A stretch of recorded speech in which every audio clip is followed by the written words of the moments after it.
తాకట్లో ఉన్న మీ బంగారాన్ని విడిపించి ఆ రోజు ఆన్లైన్ రేటుకి కొంటాం. Sharma gold company.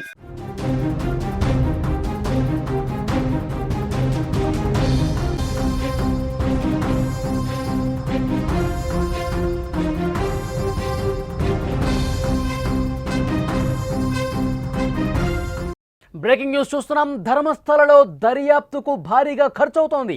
7 రోజులుగా రోజుకు ₹1,50,000 ఖర్చు పెట్టిన పరిస్థితుంది. అధికారుల వసతి భోజనానికి ₹10,000 ఖర్చు పెడుతున్నారు. గుంతలు తవ్వే కార్మికులకు ₹30,000 ఖర్చు అయింది. సిట్ బృందం సామాగ్రి కావచ్చు, కార్యాలయ సౌకర్యాలకు ₹40,000 ప్రతిరోజు కూడా ఖర్చు అవుతున్న పరిస్థితి. పోలీసులు, వైద్యుల వాహనాలు, పెట్రోల్ ఖర్చు కోసం ₹20,000 ఖర్చు అవుతుంది. ఫోరెన్సిక్ వైద్య బృందానికి ₹3,000 నుంచి ₹4,000 రోజు ఖర్చు అవుతుంది.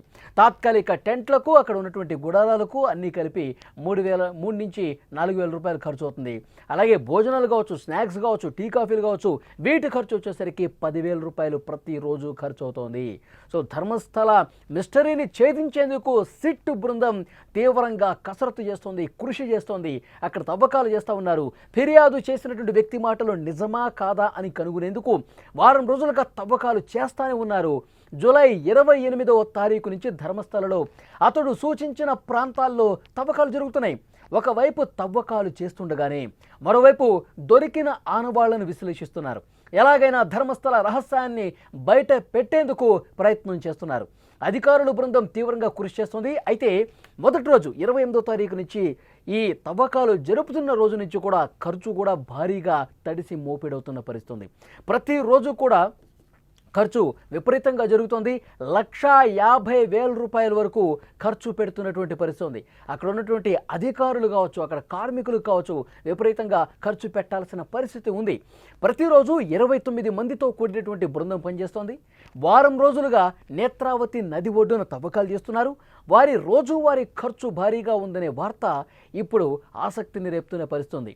అసలు ఎంతమందికి ఎవరెవరికి ఏ ఖర్చు పెడుతున్నారనేది కూడా ఒక్కసారి మీకు ఎక్స్ప్లెయిన్ చేసే ప్రయత్నం చేస్తా. సిట్ అధికారుల వసతి భోజనానికి 10,000 వరకు ఖర్చు పెడుతున్నట్టుగా తెలుస్తోంది. ఇక లాడ్జి రెంట్తో పాటు హోటల్లో భోజనానికి ఈ ఖర్చు పెడుతున్నట్టుగా మనకి సమాచారం వస్తోంది. ఇక గుంతలు తవ్వే కార్మికులు రోజుకి ₹30,000 ఖర్చు అవుతుంది. మొత్తం 15 మంది కార్మికులు గుంతలు తీయటానికి పనిచేస్తున్నారు. వారికి రోజుకి ₹2,000 చొప్పున ₹30,000 చెల్లించినట్టుగా ఇప్పటి వరకు మనకి సమాచారం వస్తుంది. ఎందుకంటే అక్కడ తవ్వకాలు చేస్తూ ఉన్నారు. తవ్వకాలు చేస్తున్నప్పుడు ముఖ్యంగా కార్మికులకి ఖర్చు ఉంటుంది. వాళ్ళకి భోజన సౌకర్యాలు అంటే వాళ్ళు పని చేసిన దానికి డబ్బులు ఇవ్వాల్సిన అవసరం ఉంది. అలాగే అక్కడ సామాగ్రి ఏవైతుందో పలుగులు కావచ్చు, పారలు కావచ్చు, హిటాచీలు కావచ్చు, చిన్న క్రేన్లు కావచ్చు, అక్కడ తవ్వుతుంటే వాటర్ వస్తూ ఉన్నాయి. ఆ వాటర్ని బయటికి, ఎందుకంటే వర్షాలు పడుతున్నాయి, నేత్రావతి నది ఒడ్డును కాబట్టి వాటర్ నీరు లోపల గుంతల్లో ఊరుతూ ఉంది. సో ఆ వాటర్ని పారదోలటానికి కూడా కొన్ని పంపులు కూడా, మోటార్స్ కూడా ఏర్పాటు చేసిన పడుతుంది. సో ఈ యంత్ర సామాగ్రి అలాగే కార్మికులు వీటి ఖర్చు కూడా దాదాపు ₹30,000 అవుతుంది ప్రతిరోజు. ఇక సిట్ బృందం 3 ప్రింటర్లు వాడుతోంది, 5 కంప్యూటర్లు వాడుతూ ఉన్నారు. ఎందుకంటే ఎప్పటికప్పుడు డీటెయిల్స్ కంప్యూటరైజ్ చేయాల్సిన అవసరం ఉంది. ఎప్పటికప్పుడు వాళ్ళకి దొరికినటువంటి విషయాలు, తవ్వుతున్నటువంటి విషయానికి సంబంధించి ఆ వివరాలన్నీ కూడా పొందుపరచడానికి వాడుతూ ఉన్నారు.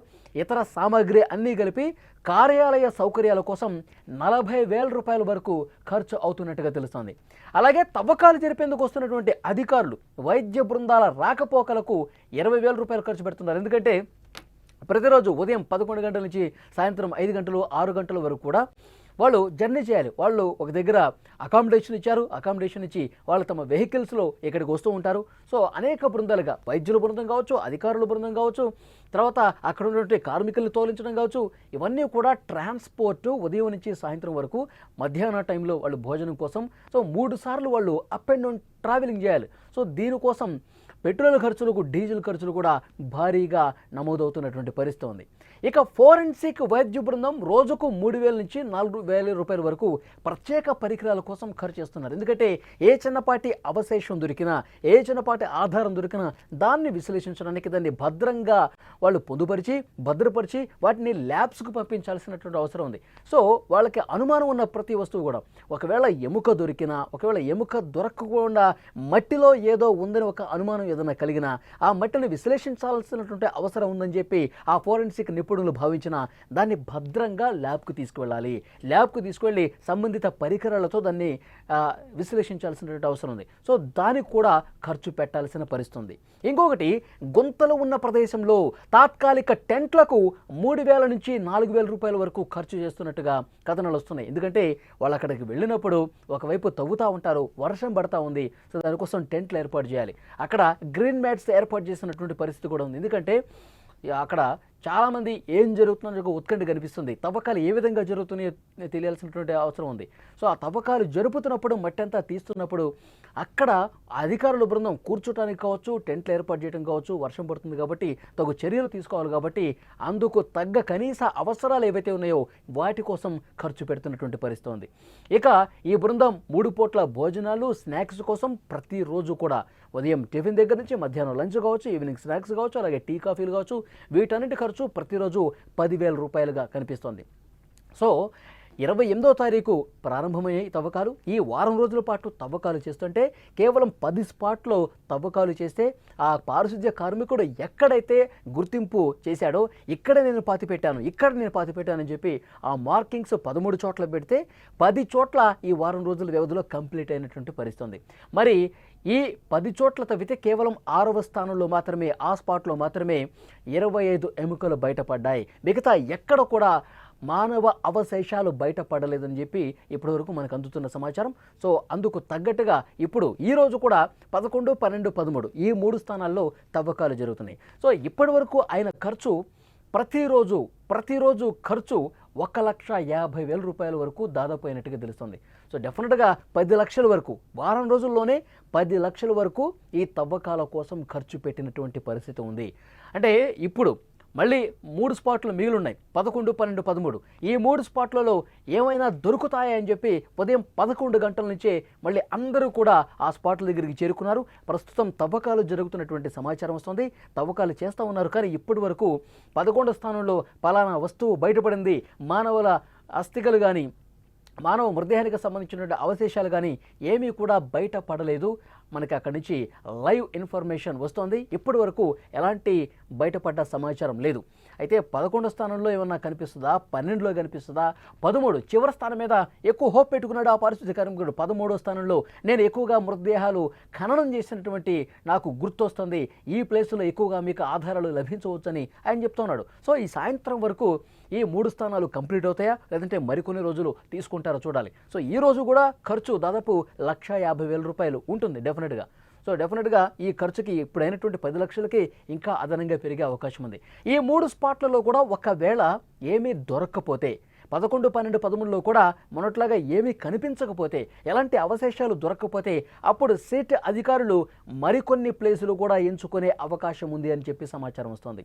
అంటే ఇప్పట్లో ఈ తవ్వకాలు ఆగే పరిస్థితి లేదు. మరొక వారం రోజుల పాటు తవ్వకాలు చేసినా ఆశ్చర్యపోవాల్సినటువంటి పరిస్థితి లేదు అని చెప్పి మనకు అందుతున్నటువంటి సమాచారం. ఎందుకంటే 10 సంవత్సరాలకు పైగా అయిపోయింది అతను ఆ ధర్మస్థలను వీడి వెళ్ళిపోయి. ఇప్పుడు అతను అవన్నీ గుర్తుపట్టడం కొంత ఇబ్బందికర పరిస్థితి. ఎందుకంటే అప్పటికి చాలా వరకు చెట్లు మొలుచుంటాయి, అటవీ ప్రాంతం కాబట్టి విపరీతంగా చెట్లు అక్కడ మొలుచుంటాయి కాబట్టి ఎగ్జాక్ట్గా ప్లేస్ని అక్కడ కనిపెట్టడం అనేది అంత ఈజీ కాదు, అంత ఆషామాషి విషయం కాదు. సో డెఫినెట్గా అందాజుగా చెప్తుండొచ్చు, కానీ కొంచెం ప్లేసులు మారినాయి అనుకోండి, కొన్ని మీటర్స్ దూరం ఉందనుకోండి, అక్కడ తవ్వాల్సిన చోట తవ్వకుండా కొద్దిగా దూరంలో తవ్వారనుకోండి, అక్కడేం కనిపించదు. సో అందుకు ఇంకా అతన్ని గుర్తు తెచ్చుకోమని చెప్తున్నారు. ఇంకా ఎక్కడ తవ్వారో ఒక్కసారి మళ్ళీ జ్ఞాపకం తెచ్చుకోమని చెప్తున్నారు. మరికొన్ని ప్లేసులు కూడా గుర్తించే అవకాశం ఉంది. ఈ పారిశుద్ధ్య కార్మికుడితో పాటు ఇప్పుడు జయంత్ టీ అనే ఆర్టీఐ కార్యకర్త కూడా పోలీసుల ముందుకు వచ్చారు. నేను ఒక బాలికని ఆ మృతదేహాన్ని ఖననం చేస్తున్నట్టుగా నేను లైవ్లో చూశానని చెప్పి జయంత్ టీ అనే వ్యక్తి చెప్తా ఉన్నాడు. సో కొన్ని సాక్ష్యాలు కూడా పోలీసులకు ఇచ్చినట్టుగా తెలుస్తుంది. సో మీరు ఆ ప్లేస్ని గుర్తుపడితే కనుక, ఎక్కడ ఖననం చేస్తున్నారో ఆ బాలికని మీకు గుర్తుంటే కనుక ఆ ప్లేస్ కూడా చెప్పండి, అక్కడ కూడా మేము తవ్వుతామని చెప్పి సిట్ అధికారుల నుంచి అతనికి సమాధానం వచ్చినట్టుగా తెలుస్తుంది. సో డెఫినెట్గా ఈ పారిశుద్ధ్య కార్మికుడు చెప్పే మిగతా పోలీసులు కావచ్చు, ఈ జయంత్ టీ అనే వ్యక్తి ఆర్టీఐ కార్యకర్త లేటెస్ట్గా ఇచ్చినటువంటి ఇన్ఫర్మేషన్ ఆధారంగా మరికొన్ని ప్లేసెస్లో తవ్వకాలు జరిపే అవకాశం చాలా స్పష్టంగా కనిపిస్తుంది. మరొక వారం రోజుల పాటు ఈ తవ్వకాలు ఉండే అవకాశం ఉన్నట్టుగా తెలుస్తుంది డెఫినెట్గా. ఎందుకంటే సిట్ అధికారులు చాలా చాలా సీరియస్గా ఇన్వెస్టిగేట్ చేస్తూ ఉన్నారు. ఇది దేశాన్ని ఒక కుదిపినటువంటి అంశం కాబట్టి డెఫినెట్గా మరికొన్ని రోజుల పాటు ఈ తవ్వకాలు జరిగే అవకాశం ఉందని తెలుస్తుంది. మరి ఇప్పటికే వారం రోజులకే 10 లక్షల వరకు ఖర్చు అయితే మరొక వారం రోజుల పాటు తవ్వకాలు చేస్తే మాత్రం ఇంకొక 10 లక్షలు అదనపు ఖర్చు అయ్యే అవకాశం ఉంది. దాదాపు 20 నుంచి 25 లక్షల వరకు కేవలం తవ్వకాల కోసమే, ఆధారాలు సంపాదించడం కోసమే సిట్ అధికారులకు ఖర్చు అయ్యే అవకాశం చాలా స్పష్టంగా ఇక్కడ కనిపిస్తోంది.